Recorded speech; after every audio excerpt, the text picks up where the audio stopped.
Welcome to Yesterday, Today, Tomorrow. My name is Mariana Cordier, and I am your host. Today's show will focus on looking back on the last decade, talking about the achievements and difficulties. Then we will focus on the hopes and anticipation for the future. To help review the past and look to the future, we have 4 expert guests. Valerie Ervin served 10 years on Montgomery County Board of Education, County Council.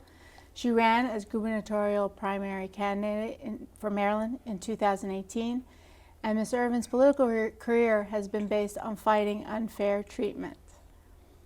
Jason Greene in 2013 co-founded SkillSmart, a company that uses technology for job seekers to display their skills to potential employers and give employers the right tools to identify the exact skills they need. Prior to 2013, Mr. Greene was in the Obama administration working on national voter registration. Grace Rivera-Oven, activist in Montgomery County for the past 30 years, working on issues such as health disparities in minority communities, minimum wage, domestic violence, and social justice. Ms. Rivera-Oven ran in the last election for Montgomery County Council at large. Devang Shah is a partner of Shaw and Kishore. He is an immigration attorney. He is a leader in the Indian American community, as well as a strong advocate for the representation of the Asian American Pacific Islander community in the political process. So Valerie, we'll start with you. Okay. Thank you for agreeing to be in our first show. Well, thank you for having me. It's awesome. And so, you have had such a career in Montgomery County, and from Board of Election to all the way running for governor. And how do you see the county and the state from the past decade into what we're looking for or looking to the future? Well, you mentioned that Grace had been a community activist for 30 years, but my real start in Montgomery County politics was about 30 years ago, and it started when I was a mom of young boys who are now adults and have children of their own. And so for me, when I look back on just the last 10 years, I see 2 things happening at the same time. A trajectory, especially of people of color in the county, going up, but at the same time, it's not going up at the right speed. So what is it that you think is the impact? What is impacting this? Montgomery County is a very interesting community, and I don't think it's as most people looking from the outside in see it. It's a community that's majority minority. It's got lots of sort of interesting geographic components Yep. to it. It's a huge county. It's 500 square miles. And it's dissected north-south and east-west, and these different quadrants have very different looking communities in them. And so It has even different weather. Different weather, I have no yes, snow, yeah. and in Germantown, they've got 2 inches, and the schools need to close. And so what's fascinating is that if you ever run for office in the county, you have to really understand the geography of the county. The first time I ran for the Board of Education, I ran at large. It was my first real look at how Montgomery County is more like a small state than a county. And so that is a challenge. And let me just say, 10 years, it's been many years later, but we're talking about 10 years now, from 2010 to 2020, this community has gotten very big, very fast. And I think what that's created is a real tension among the newer communities coming in to the county, but also older communities like Jason knows a lot about. Like, there are African American communities who have been here since before the Civil War. And Town and others. right, and so it's a community that is still striving to understand all its component parts, and because of that, it's been very, very difficult in this sort of upswing I'm talking about. So I think we have so far to go, but I think we have many opportunities to see some real change coming if we understand this community that we call home. I think the speed that you're talking about is a really important factor. You think about 2010 to 2020 when this county became a majority minority community. During that time period, I was in the Obama administration working a lot around national labor policy. And of course, Montgomery County is the country in microcosm. Right. And one of the things I think is fascinating, Valerie talked about her time being on the Board of Education, is just conversation around the skills economy, but what that means around education. Is Right. this a community that, where everyone should get a 4-year degree, or should we get technical skills training? And one of the questions that I think often gets left out is, what is the definition of success in that model? Right. For the individual, for the student, is success getting a high-paying job? Is success the credential that comes at the end of that experience? And I think that it's really going to play out in a significant way in Montgomery County, because it has this expectation around the way in which people are supposed to matriculate through their pedagogy. And that goes into that conversation about student loans and student debt. I mean, Right. you And it has a know. racial component to it Right. as well. What have changed in this county, we need to get our citizens engaged. And 1/3 of our residents in Montgomery County now are foreign born. And to have them engaged means to have them politically engaged, have them register to vote, either Republican, Democrat, or Independent, and then have them actually participate in the political process. And that's not what we're seeing. So we're still seeing a lot of the old guard, so to speak, making the policies in the county because we don't have these new Americans engaged. And some policies that could help at the state level would be, same-day primaries. Because we have new Americans coming into this country that don't understand our political process of 2 primaries. Right. Some of them coming into this country from socialist, communist countries where there's only one party, right? So they don't understand this primary process. And Valerie, as you know, being very active in the political realm, that when you go out to engage voters in primaries, you're going to look at the last 2 or 3 election cycles and see who voted, and let me reach out to them to come out and vote. And if they haven't voted, it's not worth your time or money potentially to try to engage them because you want likely voters. So it's kind of a catch-22. A lesser candidate would have done it that way, but Right. I'm just Right. joking. Yeah. That's a joke. But, But you just laid that out beautifully. But what I want to say is that for those, I started out as a union organizer, and so the way I view politics is on the ground. And I know, especially in the community that you're representing, that you're talking about, we went straight to your community. And in any good organizing campaign, you're looking for where are the leaders in these different communities, Sure. and you try to go find them. And that's why I'm saying it, knowing the community that is Montgomery County means you really have to understand who the new Americans are in the community and how to gain access to them and how to sort of we're all learning this together. Right. And Yes, can we I? are. And I'll leave you with this because I don't want to monopolize this. No, but you- No, you no, just you're laid good. I'll out. tell you- I'll You cut just you off. laid out the best. You just laid out a case here, and that is that we still have so far to go because we are a county that still has an old guard alive and kicking, and they control a Right. lot of who even gets their name on the ballot.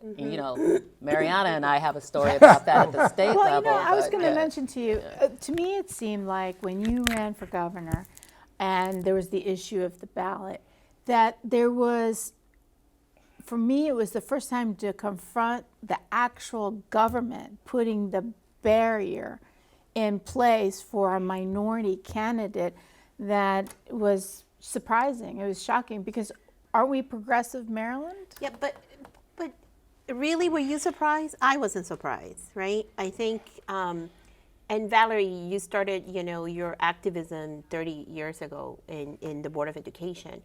And yet, when you look at that data for brown children back then, and then you look at the data today, It's the same. it's the same. Like, we have made literally no, we have not gained ground on academic achievement, correct? And so we need to really look in the mirror as a county and say, are we truly, what is it that is not working? Because something is not working. Because as you know, the budget, more than half goes to Montgomery County Public Schools. And now we're a majority minority, and most of the children are brown children in our school system.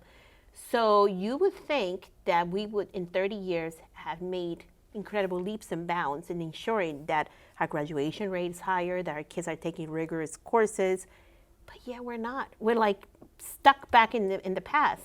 So looking forward, I'm interested to have that conversation with community leaders. is unifying our voices. Going in that way. There's now a brown and black coalition that was formed, and I am so thrilled that there's an agenda there. But we see it with health disparities. Sure. We see it, it's the same thing, With health disparity, data with health disparity also. Exactly. But now we have numbers. Now we're getting data. It's not just hearsay, we think this is what's going on. And even with that data, right, the paradigm has not changed. Because the people who make those decisions are still the same folks in a sense. So how can we change that?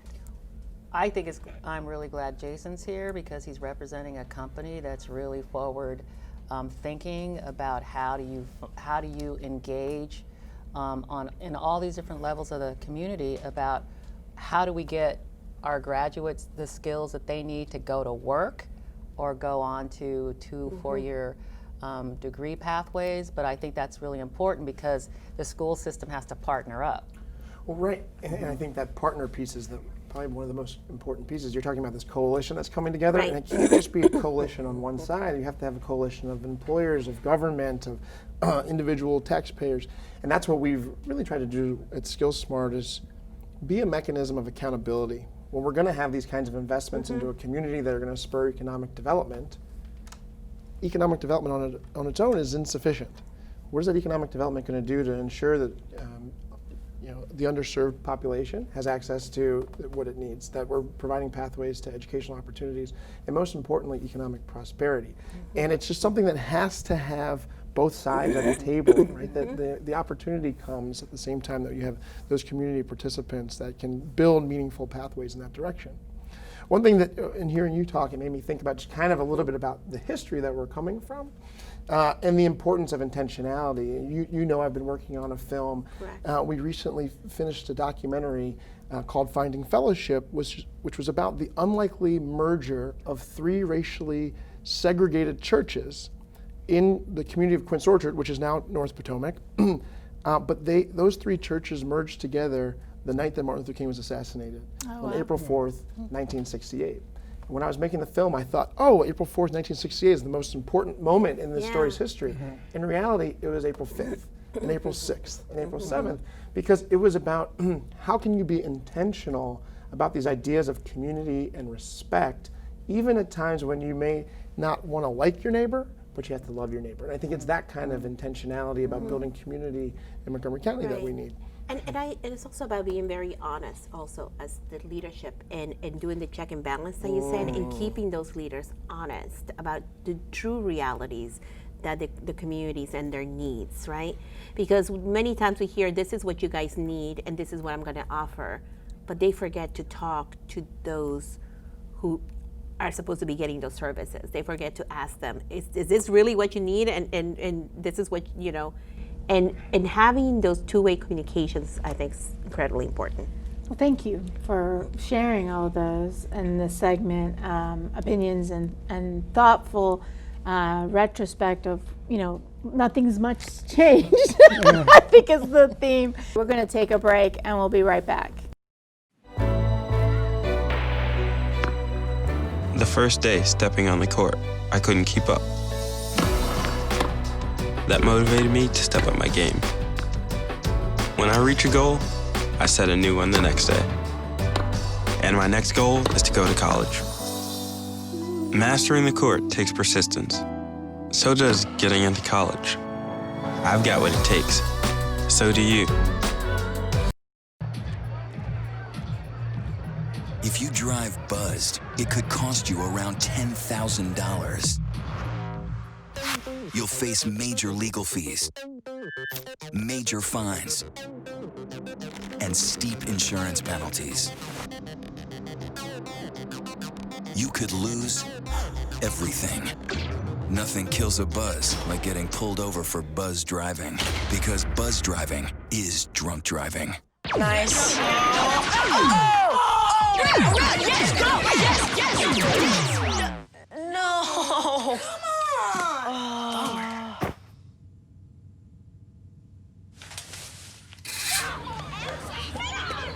Oops. Yeah, sure. Let's go. Moms everywhere are finding ways to keep kids active and healthy.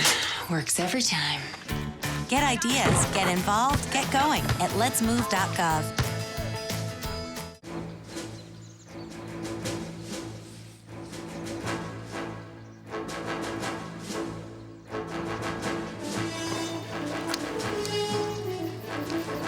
This is so cool, Dad.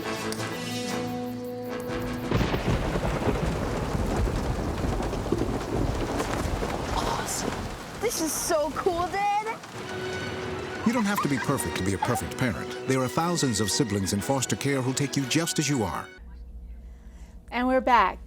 So Jason, I wanted to touch on your film was about a perspective on the history in the past, right? Mm-hmm. What do you see as a future? What are the steps that the continuation of integration, the continuation of tolerance?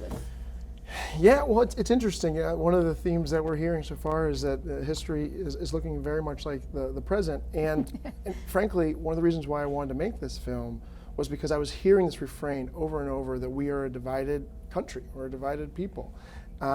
And we haven't been this divided since 1968. Yeah. And so it felt only appropriate to try and sort of share this story of the possible. To say, let's look back at 1968 and let's find the story of 3 racially segregated churches coming together at one of our most divisive moments to say that this is possible. Right. So when you think about Montgomery County and you think about the fact that a quarter of our residents are foreign-born, that we are a majority minority community, we also have to recognize the necessity for intentionality. That if we want to continue to be this diverse, progressive place, that we have to sort of commit to those principles and commit to them every day. I think that's the biggest takeaway for me, is how important it is to sort of set that goal and drive towards it. My grandmother is one of the impetuses for this film. I sat down with her when she was 95 years old. She was a lifelong resident of Quince Orchard in Gaithersburg. Wow, 95. 95. And she told me this story about my great-great-grandfather, and he helped start this little schoolhouse, one-room schoolhouse, still exists up in Quince Orchard. Yeah. And I'm being the lawyer, of course, when she told me about it, that he helped found this school right after slavery. I was like, wait, why would he build a white schoolhouse right on the main drag in Darnestown? Surely there was a safer, more conspicuous way than saying, hey, we're educating black children here. And my grandmother stopped me short and she said, the black children in the community needed a school. She said, there was no public education for black children in Montgomery County then. But your grandfather, those other men and women in the community, they looked around, they saw a need, they were doers, and doers do. And I think that's what we need. We need that sentiment of doing in the county, to look around our community, see what needs to be done, and take action for the future. So what do you think needs to be done for the future here? Well, I think in education, I think that we need to really work on creating access and opportunity. And I think that we need to define what opportunity looks like. It kind of goes back to that point that I was making earlier. What does it mean for people to have access to equity, right? Equitable opportunities, not just equality, recognizing that we're starting at different places, and we really need to be in a position where we can have equity across our And you know, the rhetoric has gotten a little ugly with the whole redistricting of schools and identity. I'm sure it's, some of you have been following it closely, right? And it's too bad, because I think that was a chance that MCPS missed, especially at county. And so that's a sense to me of the folks who are making those decisions are not really in touch with the demographics that they're teaching and the communities that should be involved and should be at the table, right? So I just have so much hope when I see you, because your generation, I feel, is the ones who are going to drive us to those changes. But I also feel that we're missing so many opportunities to teach our young people locally our history. It saddens me that I had to teach my son, who is an AP, taker and a senior at Clarksburg High School, about Wims Road, right? Who were the Wims family, and about Tobytown, and right? Why isn't that we're teaching a majority-minority population our own history that I think is so rich in so many ways, right? And it inspires. I think it would inspire the future generations also- to want to do more. Yeah, and you also, but then you also understand as different minorities, with either with the Latino, the Indian community, the Korean community, the Chinese community, we all have those unique, experiences why we immigrated.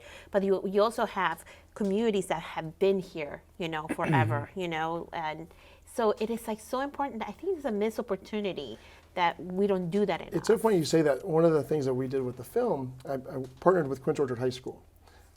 Because the Quince Orchard Colored School, which was the school that my great-great-grandfather helped build, closely geographically situated. So a number of students ended up getting involved in this documentary. And because of the documentary, they learned about historic preservation, and I had them each interview an elderly member of the community. And so students who really weren't quite prepared to engage in conversation, to ask a question, hear an answer, ask a follow-up question, would sit with someone 80 years old, 90 years old, and sit and learn, be in their shoes and hear their story and sort of build these skills of empathy, but also, even if they weren't from here, even if their family wasn't from here, they felt more rooted to this place, right? By having a shared history and understanding your story, people felt more communal to that Quince Orchard community, which is this history. And that's a perfect point in talking about the immigration that we have seen and the new Americans and their, how it started in the last decade. I think everything was great and everyone was pro-immigration, and now there's a lot of fear and not a lot of great news out of immigration. Yes, everyone talks about the past as like the future, and I think in immigration, it's changed a lot in the last decade, right? We have gone with immigration being a nonpartisan issue. Both sides of the aisle agreeing that immigration is good for America. Maybe in the way we approach it may be a little bit different, but we all agreed. We all saw the economic benefits of immigration. And if you look at the statistics, 40% of Fortune 500 companies were started by immigrants or children of immigrants. 25% of startup technology companies started by immigrants. So we can all see the economic impact. Unfortunately, what we've seen is the country, and actually many parts of the world, kind of divide up into two camps. It's an isolationist camp and a internationalist camp. And we see it even with free trade, where now we have persons in both parties that don't want free trade or don't believe in free trade. And that's happened with immigration also. And now we see a wall being built, and you can have a literal wall on the southern border, but we also, President Trump's also built up a virtual wall with immigration. He's delaying immigration benefits. He's scaring immigrants. Grace and I serve on a board together where we provide significant social benefits, clothing, housing, etc., to people of less means. And there are many new Americans that come there, and they're scared. They're worried because there's a new public charge rule. They're scared that ICE may show up at these facilities. And so for them to get the social services they need for housing, for clothing, for food, they are scared to come there. So there's been a chilling effect that's been placed on immigrants. And not only in the with those that are not in legal status, but also for legal immigration. And that's been, I think, going to be the biggest issue that our country is going to face in the next 10 years. And when I look at my practice for the last 25 years, and as we talked about education, I should be out of business by now. I really should. Lawyers never go out of business. Well, if our education system supply met the demand, I would be out of business. And what I mean by that is I do H-1B visas for tech workers, and the demand keeps going up. And our school system for the past 25 years I've been practicing has not produced enough engineers to fill those needs. Can I follow up really quickly? Really quick. You've got the last 10 seconds. All I want to say is this is all really about narrative. The film you made is about a story that we tell about our history. And I think that for all of us, the best politicians anywhere are people who know how to tell a story, the narrative about themselves and about their community. And that's the last word on the show. Yeah, the first and last. So thank you all for joining us this week on Yesterday, Today, and Tomorrow. And I appreciate the audience who's watching this show. Thank you for joining us in this first show. And I hope to see you next week.